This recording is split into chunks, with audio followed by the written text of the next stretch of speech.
Welcome to the Sanctuary Podcast. My name is Daniel Whitehead. I am the CEO of Sanctuary Mental Health Ministries, and during COVID-19, I am also the host of our podcast. We're doing something a bit different with our podcast in this season, and basically we're talking to friends of ours, people we know from around the world that are going to talk about how they're doing in the midst of COVID-19. Today we're joined by a good friend of mine, someone who actually features in the Sanctuary course, a pastor here in Vancouver, Canada, Alastair Sterne. Alastair, it's good to see you. Thanks for joining us. Good to see you, Daniel. Glad to be here. Thanks for the invitation to join the conversation. Oh, yeah, no, it's great. It's great to have you with us. And it's great that we have a canon in our midst. Canon Alastair. We're going to have to explain that or just leave the mystery. Canon Sterne. Yeah, I know you love it when people refer to you as a canon, but which is true. Alastair is as well as being a spiritual leader in the city of Vancouver and a friend of Sanctuaries, he's a friend of mine. And there's a lot of nice things I could say about Alastair, but I know he would squirm if I did. So I'll resist saying that, but just say that we're delighted to have him with us. So Alastair, how are you doing? How are you doing personally at the moment in the midst of these really strange and difficult times? I found that question has almost become absurd in some way. Like when people ask it, I don't even know how to answer. There was a while, I think around the 4-week point, where I just didn't know. I didn't know how to answer it. And it wasn't that I was numb. I was still feeling things, highs and lows, but it's just so strange to answer. And I'm at the point now where I can say I'm doing as well as you could expect during a global pandemic. That's kind of my go-to response. And when I think about the privileges and the resources that my wife and I have as a family, we're doing very well. We both are still working. We have food on the table. We have a roof over our head. We're able to wash our hands. We're able to social distance safely. So I try in that sense to count my blessings. And yet, as a pastor, I often talk about we're made in the image of a social God, the triune God. We're made for relationships. And then that gets changed on you and you realize just how deeply you're made for relationships. Because I look at my life and I think, my day-to-day hasn't changed that much. I mean, it's changed. But, I still get up, have breakfast, do my work. I can still go to the grocery store. I can still go to some places to get space outside. And it's not like I had the most active social life as a pastor beyond this. So, and yet I can go through my day and think about all the little social interactions that are now gone and how insignificant they seemed in a given day. You just take them for granted. And now how deeply significant you realize they are. And so in that sense, I'm really, I think like many people, starting to feel the effects of that. Most days I either wake up feeling okay and go to bed not feeling okay, or I wake up not feeling okay and go to bed feeling okay. I don't think there's been many days where I've gone through it and been like, hey, that felt normal. I felt okay. And so to use more specific language, I still have moments of deep joy and gratitude and happiness in a given day. But I can also feel a bit of despair and dread. I wouldn't go as far as saying I've fallen into depression, although I can be prone to that, and I'm grateful for that. But I would describe it as you kind of start feeling like you're crawling in your skin. I feel a little claustrophobic during this time and just feel, even if I go outside and take all the precautions to do that, it doesn't help me escape that feeling. Like that feeling follows me because you go outside and everyone's looking at each other a little differently. Everyone's interacting a little differently. And so the prolonged nature of these measures, it takes a toll on anyone's mental health. It takes a toll on mine. And I've just had to press into my regular rhythms, exercising. I downloaded this 7-minute exercise app because that's about all I can handle. Gratitude journal, journaling in general, my daily prayers, reaching out to friends who I can talk with. And the one thing that was kind of an aha moment for my wife and I was we were both getting exhausted from Zoom meetings or whatever video conferencing software you use. My wife's a mental health counselor, so she's on a given day doing 5 back-to-back counseling sessions through video, and I'm doing all these meetings through video, and you just start to feel taxed. And we have a group of friends we meet with on Friday nights for our Sabbath dinner, and we've kept doing that through video conference. And a couple weeks ago, one of our friends initiated a games night through that. And it was the first time on Zoom where we realized, wow, the reason, part of why this is taxing for a variety of reasons, of course, but one reason is because you're always just talking about such intense stuff and such intentional stuff. It's always so focused that you lose that kind of organic play, levity. And so just playing these games that our friend found that worked over Zoom, I suddenly felt human again in a different way. And so now I'm learning how to balance that. And that's actually been really critical for my mental health at this time. So there's a bit of a snapshot of wow. That's really good to hear, that honesty. That thing about play is really interesting. I was I think Annie, but my wife, I say Annie because Alistair knows Annie, but I think Annie was watching a video series that Gordon Neufeld has released for parents in the midst of COVID-19, and excellent stuff.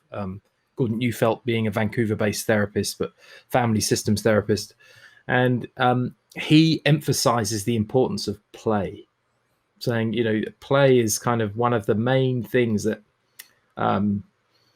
or creating a space in which our children can play will keep them healthy, keep them well. So it's like the arts, it's music, it's, play can be anything. And I would say it's like that soul restoring stuff. And of course, the irony is we talk about our children, like, well, our children need all these things to be healthy. We need them.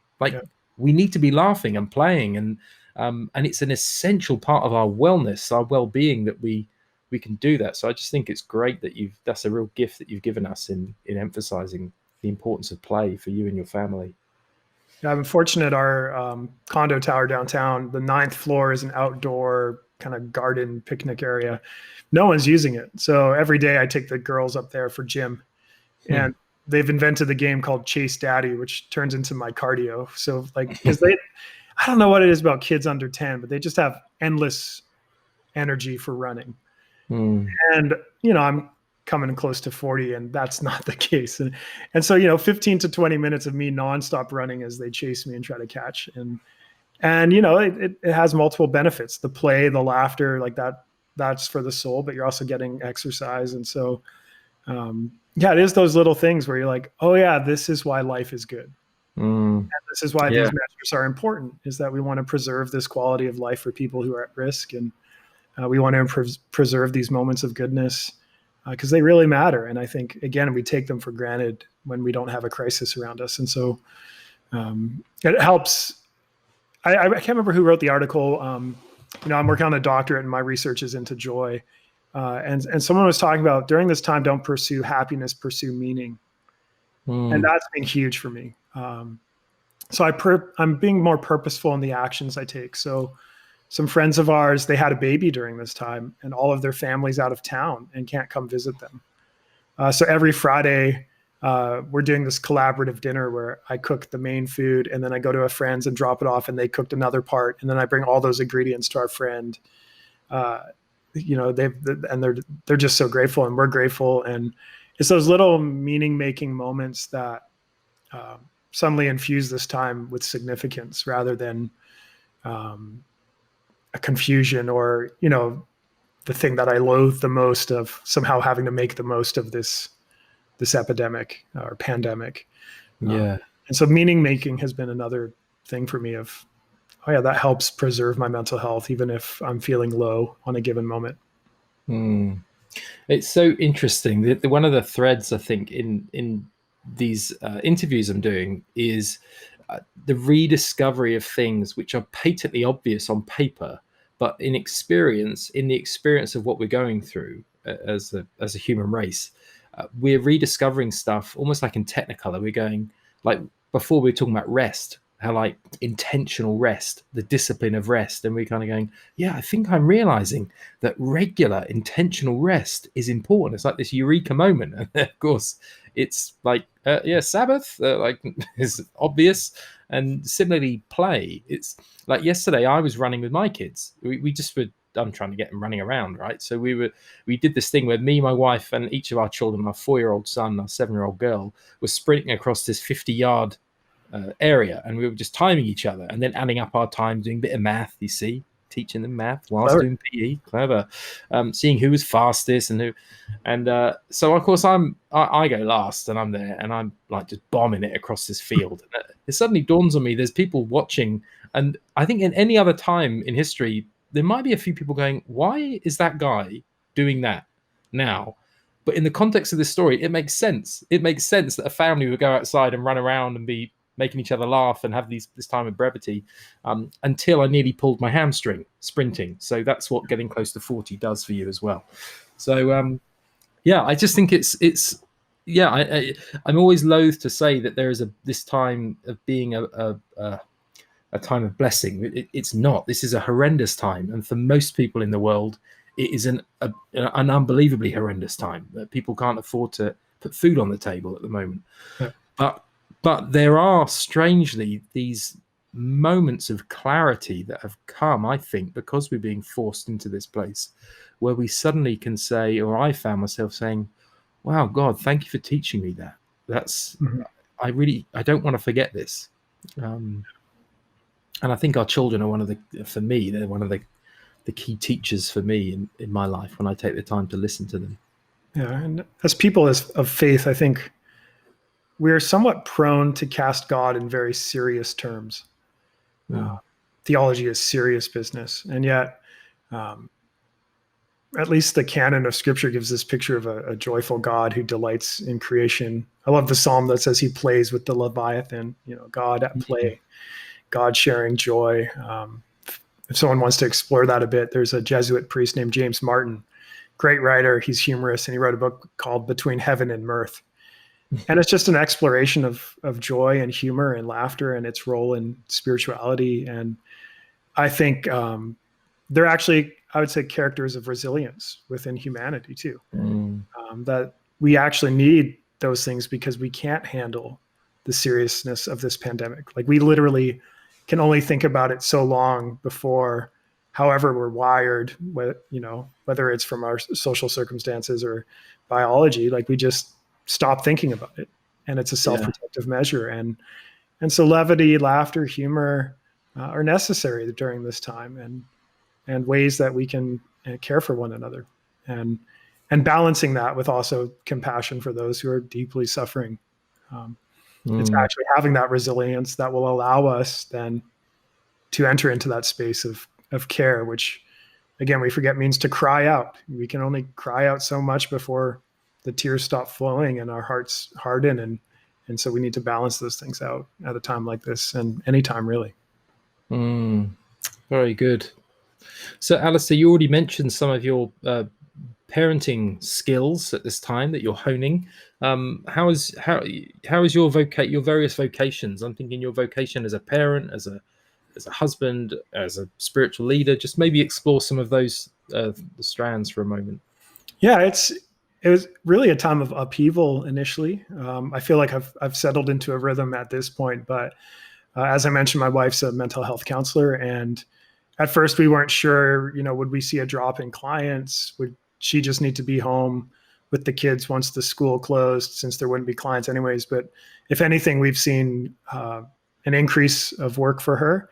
And so we were in a situation where my wife, Julia, takes clients on Mondays and Tuesdays during the day. And usually the girls are in school. Now they're home. And so I decided to be home with the girls Monday and Tuesday, which is a reduction of about 20% of my work.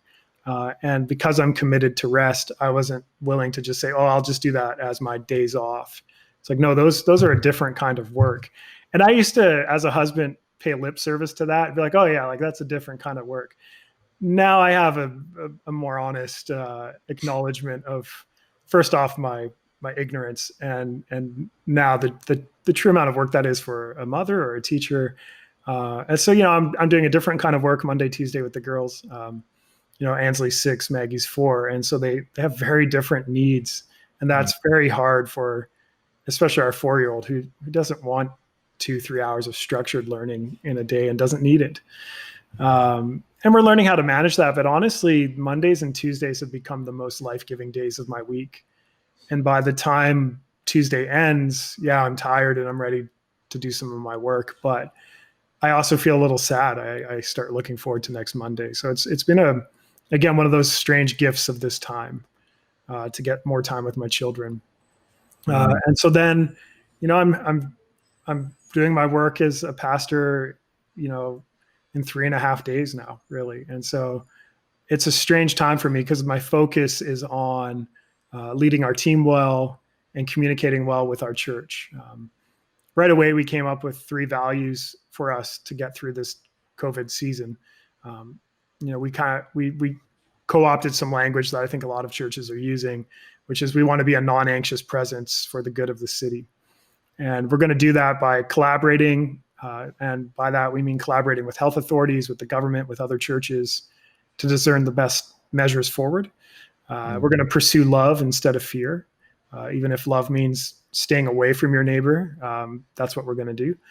And then we're going to be creative in finding ways to connect and engage. And so those are the 3 values we came up with as a team and that we've been using to navigate decisions at this time. And that's been wild as a church because I've had to be cautious about feeling the need to start a whole bunch of new things. I've watched pastors, and some of them I think have capacity, some may not, but in lieu of Sundays, all of a sudden now they're doing more than what they used to do. They're teaching the Bible every day. They're doing a podcast on top of it. They're more engaged, and that's concerning. And I worry that might lead to burnout. And so I've had to be cautious about balancing.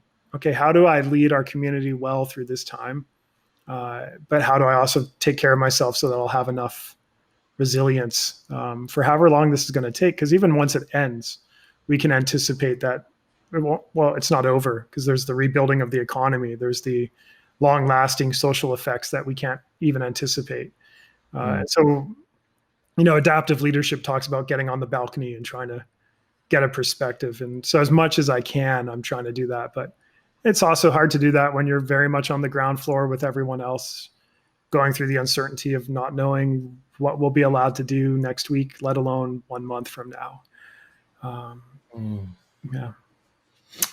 And that's a really interesting point you make about the future and the even when this is over, is it really over, and will it ever be over? These all seem like valid questions at the moment. But I wonder if you could talk a little bit about, I know that your calling is very much to the city of Vancouver. It exudes from you when you talk, and it's a wonderful thing. You're very well placed as a person. The place you're in is important to you, and working out what does the gospel mean for Vancouver today and in the days to come is something that I know you just live with as a calling. So I wonder about in the days to come, in outworking what is a really traumatic event that has happened for us all. What do you think about the future when we think sort of strategically as the church, or prophetically as the church? What do we see ahead, and how are you planning for that? What are you seeing? Yeah, I was fortunate. I was invited to a Zoom meeting with some international leaders, and one of the leaders pastored a fairly large church through 9/11 in New York, and he talked about how on that first Sunday after 9/11, his church immediately grew by 25%. So it went from 3,000 people to 4,000 people. And yet they immediately saw a drop in giving by 25%. So they grew by 25%, but had 25% less financial resource. And so that was a huge opportunity and challenge for how do we care for all these new people when we have less resources. But he said the real challenge started kicking in around the 1.5 to 2 year point after 9/11.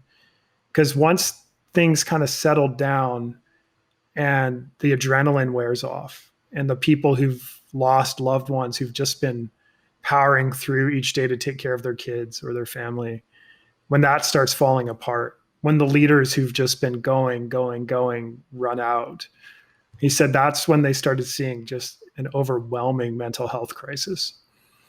And so he was inviting leaders to consider that after this, we're going to have a mental health crisis.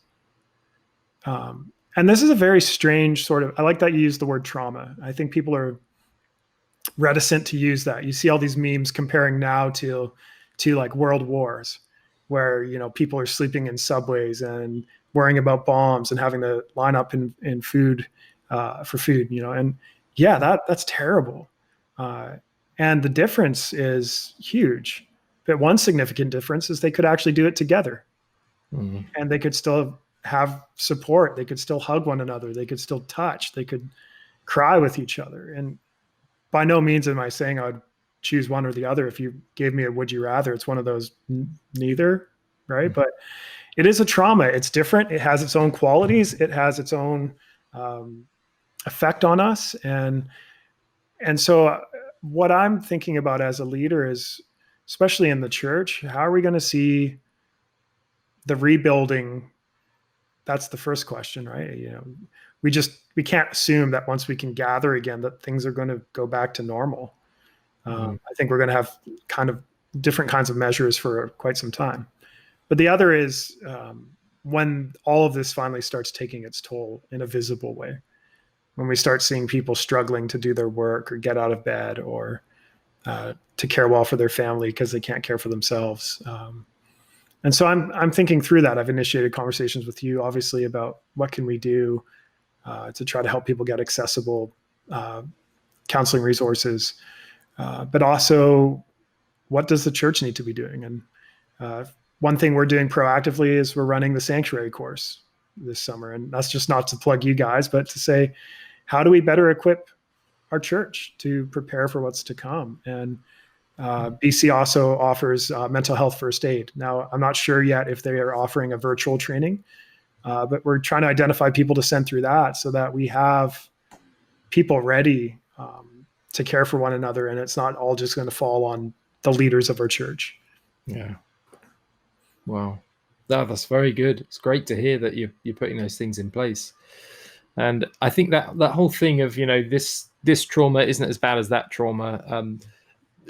People can say that with good intentions. I was in a meeting the other day where someone was talking about, you know, refugees who'd come in from very horrendously traumatic circumstances. And they were sort of speculating and saying, well, you know, this isn't such a big deal for us. You know, like we get to be indoors. It's better than, you know, war or some horrendous things they'd experienced. And so this person was offering this as a way of saying, well, we just need a bit of perspective. And of course, one of the things at Sanctuary that we know full well is that every individual person's experience of life is different from the next. And if we start playing comparisons with, well, my pain isn't as bad as yours, or my pain's worse than yours, you shouldn't feel, then we get ourselves into all kinds of mess. I think, as you've said, rather than try and compare or say it's less or worse, I think we just need to say this is horrendous. And there are many people at the moment that are in an unimaginable pain, to be isolated, to be lonely, people who don't have enough money and can't eat, you know, and don't know what's going to happen tomorrow. These are, particularly in our world today, these are terrifying times for many people. And it was great the way you started and saying you acknowledge the privilege, I guess. I feel so privileged living in Canada right now. I feel such immense gratitude, and it's not like I moved here from a war-torn country. I moved from England, and I probably feel privileged if I live there, but I'm just so grateful for Canada. But I know that I have many friends who are struggling immensely, and I'm sure people in your congregation who are struggling immensely at the moment. So want to validate their pain. I found, for me, comparing suffering has never generated perspective per se. I think people intend that and they mean well, possibly by that. But there can often be an undertone of trying to motivate people by shame or guilt rather than motivate people with compassion and love.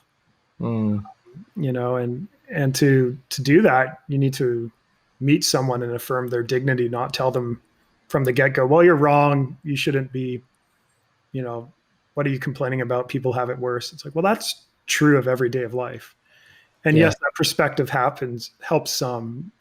You know, I remember once my wife was upset about something, and in a weak moment, because I'd just been reading the news, it's like, well, we're not in Aleppo. How bad can it be? And it became kind of well, it's not Aleppo suffering.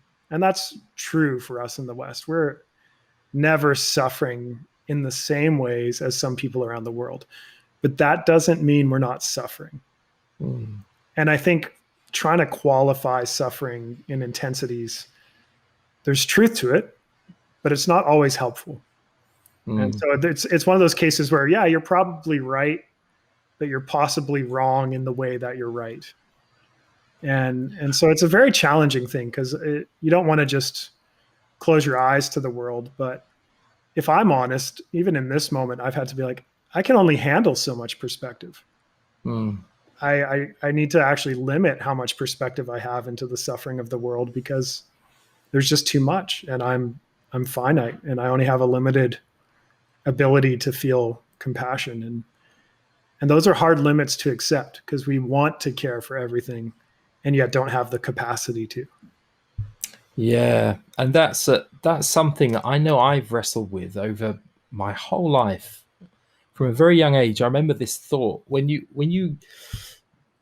get in touch with, or you see pain or suffering, when you really get to grips with it, whether it be your own or someone else's, but you confront it, I think my response has always been the same. There is this moment of, I can describe it as like brokenness, which the way it manifests itself is to say, God, I don't know how you can take it. Like, there's almost like empathy for God, because it, as the one who is sustaining and holding all this together, and the one who is present to all of this, it's an overwhelming, it should be an overwhelming thought. But I think maybe in these moments, in these moments where we go from talking about play and joy to pain and immense suffering, and God is somehow involved and present to these extremes, all one and the same time. And I'm really glad he is, but it's an overwhelming thought. So I guess to lay that down and say, God, I don't know how you do it, but you do. And I'm glad I don't have to hold all this. Alastair, I'm really grateful for the time, for the conversation. It's always great to talk to you. Thank you so much for sharing with us and being so open. It's been a real gift. Yeah, and thank you for having me. It's been a joy in my day to spend some time with you, and hopefully this is of encouragement to others too. I think it will be. And just to plug a few things, Alastair leads St. Peter's Fireside. You can look up online. They have a rather excellent blog that you can look up. Do you have an Instagram? You have social media? Yeah, kind of. Okay. Necessary evil, but yes. Yes, exactly. Well, in these times, we're kind of grateful for these communication. But so you can find St. Peter's Fireside on social media. And look up Alastair and his work. They do some great work as a church. They're a very creative bunch. So look them up. And if you like this resource, please share it with someone. You can look up all our resources online at sanctuarymentalhealth.org, including our newly launched Faith, Grief and COVID-19 resource, a 4-part discussion guide, film-based guide for you, or our Sanctuary course, which is an 8-week course, which actually features Alastair. So there's a reason alone to download the Sanctuary course and use it. God bless you, and thanks for joining us. We'll see you next time. Sanctuary Mental Health Ministries exists to equip the church to be a sanctuary for all people at all stages of their mental wellness journeys. May this podcast encourage you to create safe space for your own story and the stories of others, as well as create change in communities that stigmatize those suffering with mental health challenges. The Sanctuary course is a small group resource designed to help initiate and guide conversations about mental health and faith. It is a starting point, creating a base of shared knowledge from which churches can explore the next steps. Perhaps most importantly, through the simple act of talking openly about mental health, the course helps churches begin to create safe spaces for people to share their mental health stories and receive support in community. Each theme in the course is explored from a psychological, social, and theological perspective, and each session is accompanied by a compelling film focused on an individual's story, a person of faith who has journeyed through mental health challenges. Interested in exploring the Sanctuary course for use in your community? Learn more at sanctuarycourse.com. This podcast is released under a Creative Commons Attribution, Non-Commercial, No Derivatives 4.0 license. Don't change it or sell it, but please share it all you like.